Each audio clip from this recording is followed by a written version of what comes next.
Well, let's unpack this. Today, we're taking a deep dive into a region that, well, it consistently grabs headlines, the Middle East.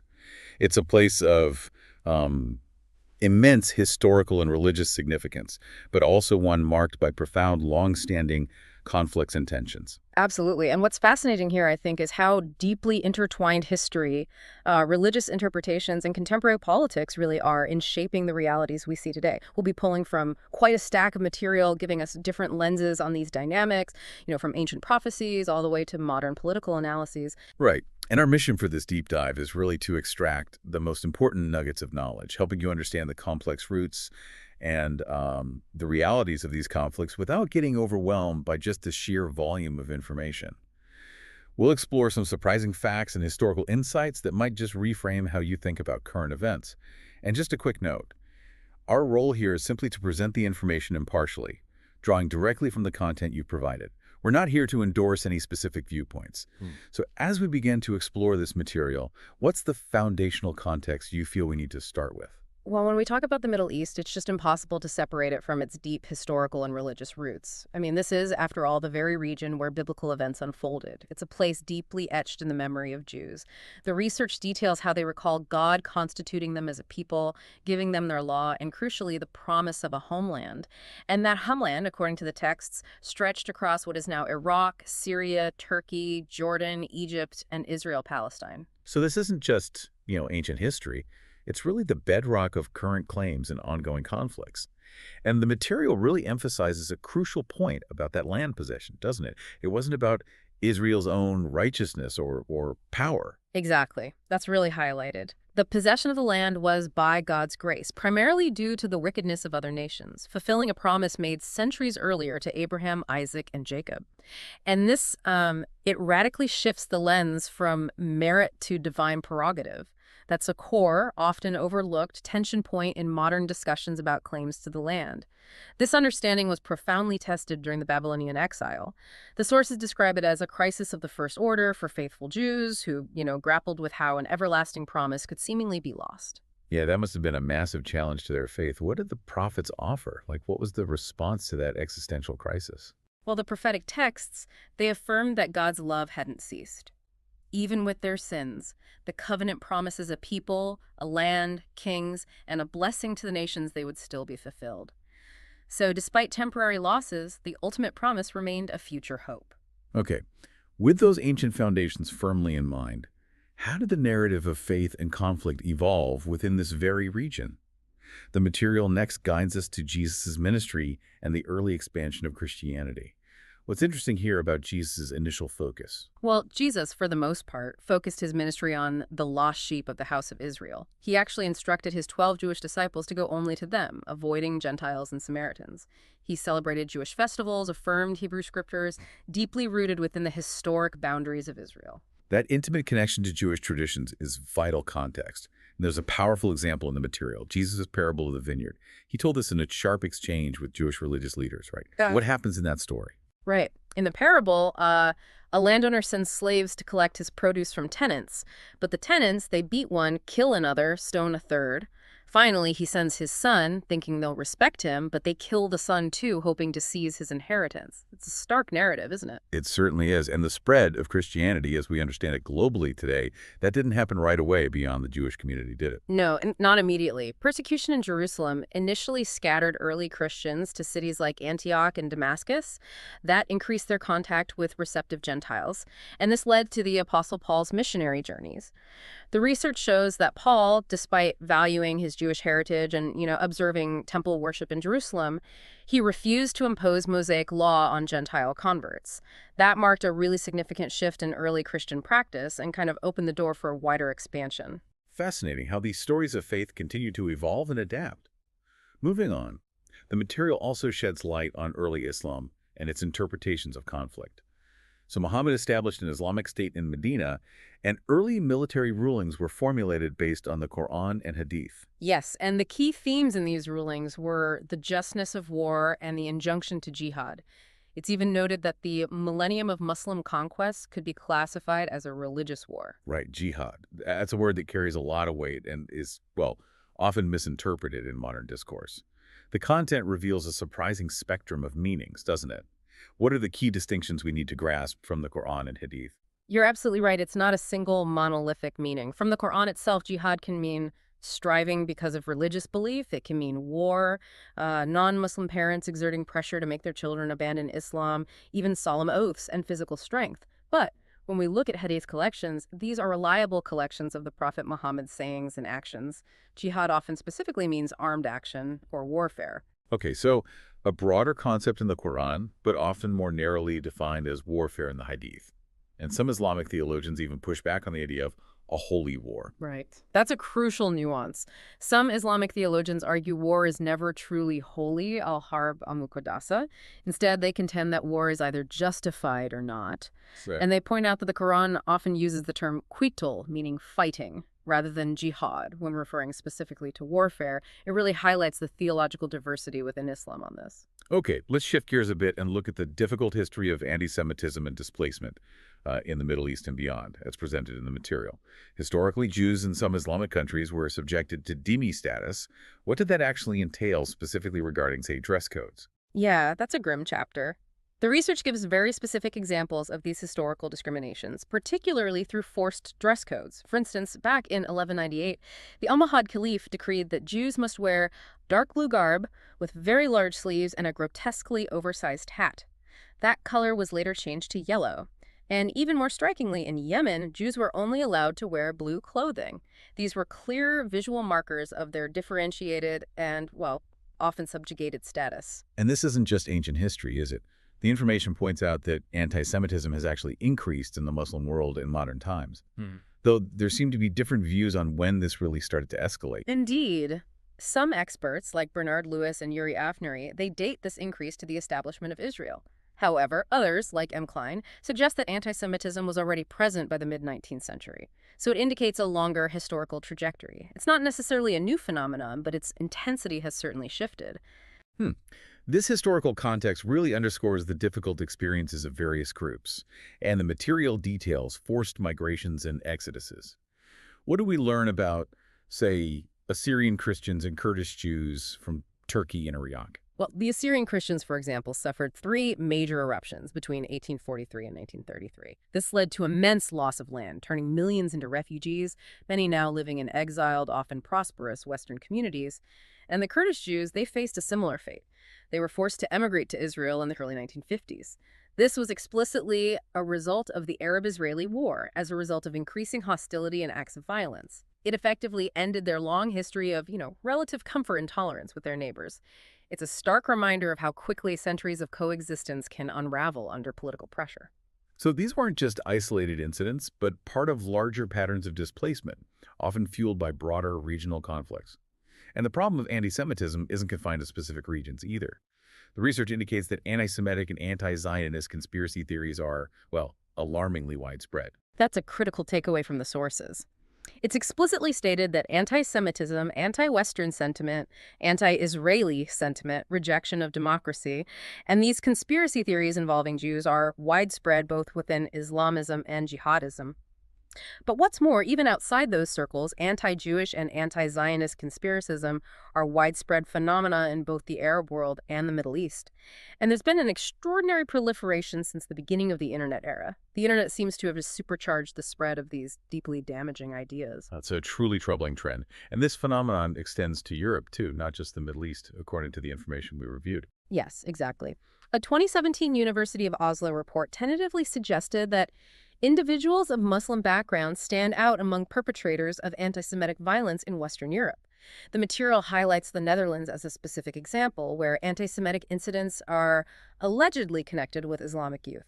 During some pro-Palestinian demonstrations, the chilling chant, "Hamas, Hamas, Jews to the gas," has been heard. And a local Orthodox rabbi in Amsterdam even expressed concern back in 2010 that Jews can no longer be safe in the city and were actually considering Aliyah to Israel. It just makes you realize how these historical roots ripple right into the present, impacting communities globally. Which brings us directly to arguably the most prominent contemporary conflict, the Israel-Hamas conflict. Yeah. The material points out that Hamas emerged during the First Intifada. For our listeners, that's the Palestinian uprising from roughly 1987 to 1993, What was Hamas's foundational ideology during that period? Well, the foundational decree from that period is very clear, very stark. There is no solution for the Palestinian question except through jihad. Initiatives, proposals, and international conferences are all a waste of time and vain endeavors. That statement really signals their core, uncompromising approach to the conflict right from their inception. So their ideology was pretty much set early on, and they quickly gained political power, didn't they? They did, yeah. Hamas saw a significant political rise, winning the majority of seats in the 2006 Palestinian elections. Then, amid disputes with Fatah, they seized control of Gaza, while Fatah ended up leading the West Bank government. The subsequent years saw just a grim pattern of recurrent conflicts: 2008, 2012, 2014, 2018, 2021, 2022, and 2023. These culminated in the October 7th, 2023 cross-border raids, which have been described as the deadliest attack on Jews since the Holocaust.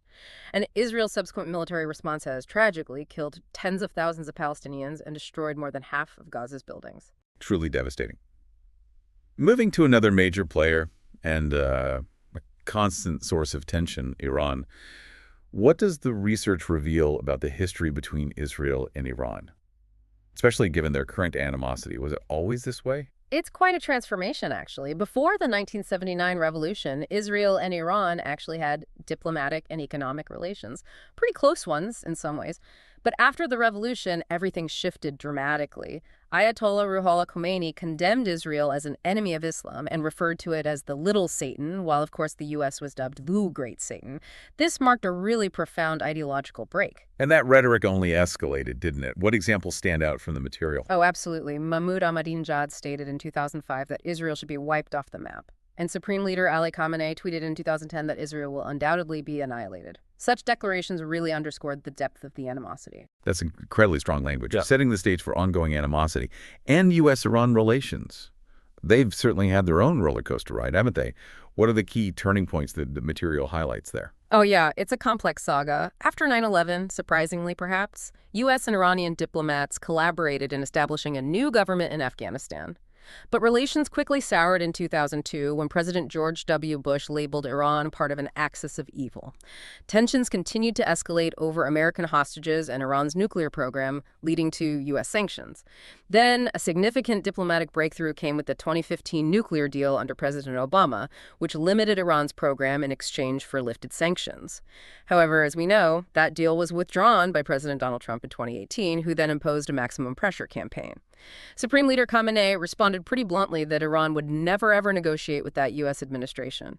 It's just a continuous cycle of engagement and confrontation. It really is a complex dance, lots of steps forward and backward. Shifting gears again, let's talk about Israel and the wider Arab world. For decades, the Arab League, with its 22 members, held a really firm stance. No dealings with Israel until a Palestinian state was created. How was that long-standing pact eventually broken? Yeah, the material details how that pact was indeed broken piece by piece over time. Egypt was the first, signing the Camp David Accords way back in 1978. Then, in 1993, the PLO signed the Oslo Accord, which led to the creation of the Palestinian Authority. Jordan followed, recognizing Israel in 1994. And more recently, we saw the Abraham Accords. What impact did those have on this dynamic? Right. Between 2020 and 2021, the Abraham Accords led to normalization between Israel and Bahrain, the United Arab Emirates, Morocco, and Sudan. It was a pretty significant shift in regional diplomacy. However, the information indicates that progress in normalizing relations with Saudi Arabia, which is, the guardian of Islam's holy places, that stalled after the October 7th, 2023 war began. Okay, now let's turn to the role of the United States in the region. The material suggests that this role is a major factor in anti-American sentiment. What's the perspective presented regarding U.S. support for regimes in the Middle East? Well, the perspective presented is that millions and millions of people see American officials supporting what they view as extremely corrupt, crumbling regimes in the Middle East. And this support is viewed as an act of hostility towards the people in those countries, precisely because these regimes often lack sympathy for democratic notions or human rights. The material even presents the view that the 9/11 attacks were a direct result of policies in the region, and that the U.S., as a superpower, has an obligation to play fair and not pursue imbalanced policy. That's a very strong accusation laid out there. And the information also mentions a specific grievance regarding U.S. troops, doesn't it? Yes, there's a significant grievance regarding U.S. troops being stationed near holy sites in Saudi Arabia. Some people view this as deeply problematic, even calling Americans infidels for being there. However, it's complex because other parts of the research suggest that perhaps the majority of people in the region still want the U.S. to stay for stability and security reasons.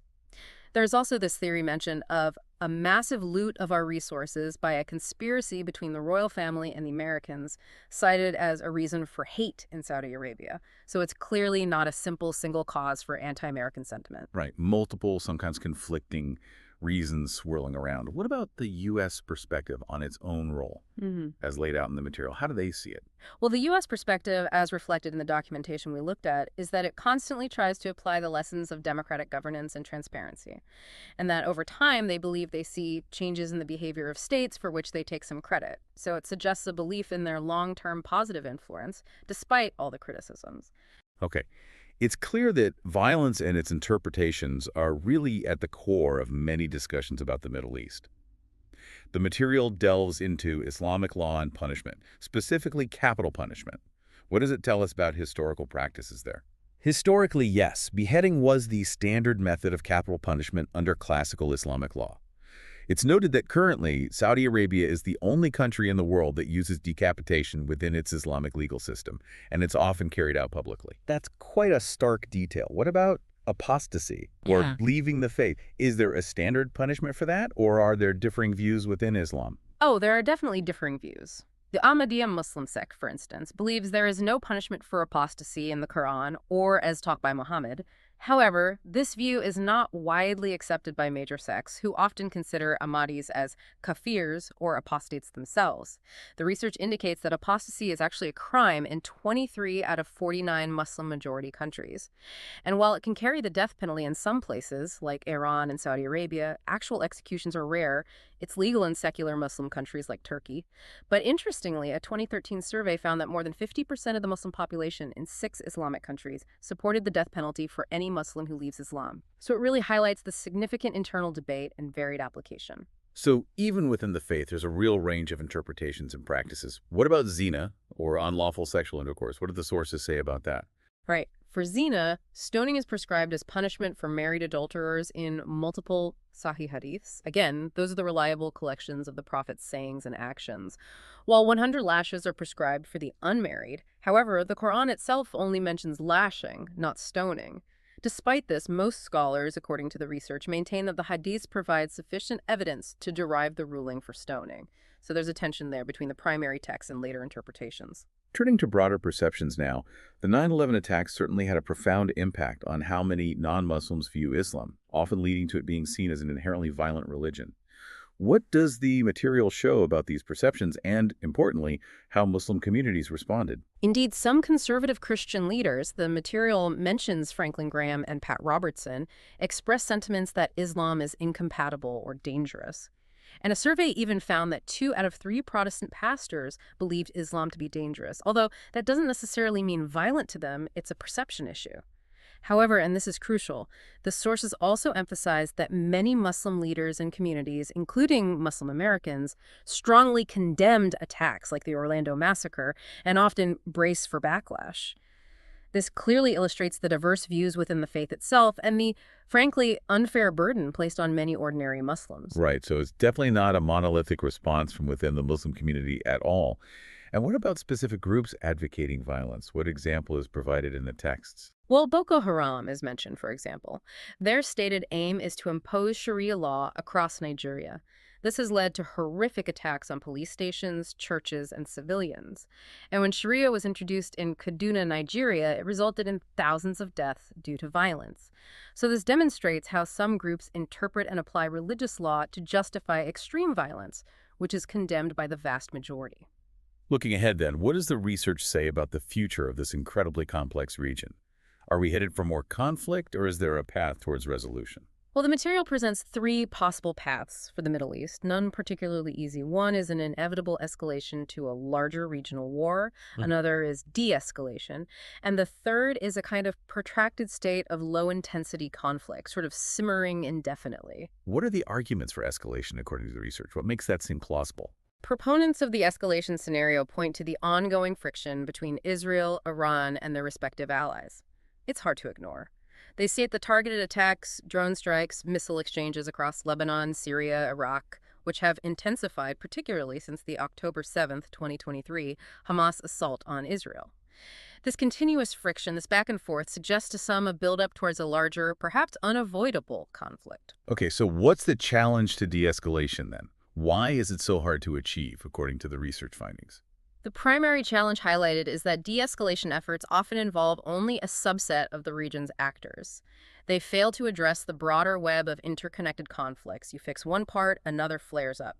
These initiatives, while they might provide some short term relief, can be swiftly undone by new provocations or shifting alliances. It leads to a quick return to instability. It's like trying to solve just one piece of a giant, constantly moving puzzle without really seeing the whole picture.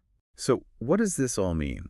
As we wrap up this deep dive, it's just so clear that the Middle East is a region where history isn't really in the past, is it? It's a living force that profoundly shapes current events and future possibilities.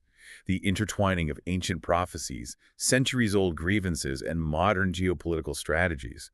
It creates this tapestry of incredible complexity. Exactly. We've seen how deeply held religious beliefs, historical grievances, and really complex political maneuvers intertwine. Understanding these layers, from ancient biblical promises right through to modern geopolitical strategies, it's just crucial for truly grasping the headlines and, more importantly, the human stories behind them. It's about moving beyond those simplistic narratives we often hear. It's a powerful reminder, I think, that even when dealing with dense, difficult topics, there are always surprising facts and insights that can illuminate a clearer path to understanding, or at least better questions. We've touched on some incredibly sensitive and challenging subjects today, and again, our goal was simply to give you the context and connections directly from the material you provided us with. Yeah, and perhaps this raises an important question for you, the listener, to consider. What does it truly take for different historical narratives and deeply held beliefs, especially those rooted in ancient texts passed down through generations? What does it take for them to find common ground in a world that seems to demand immediate solutions?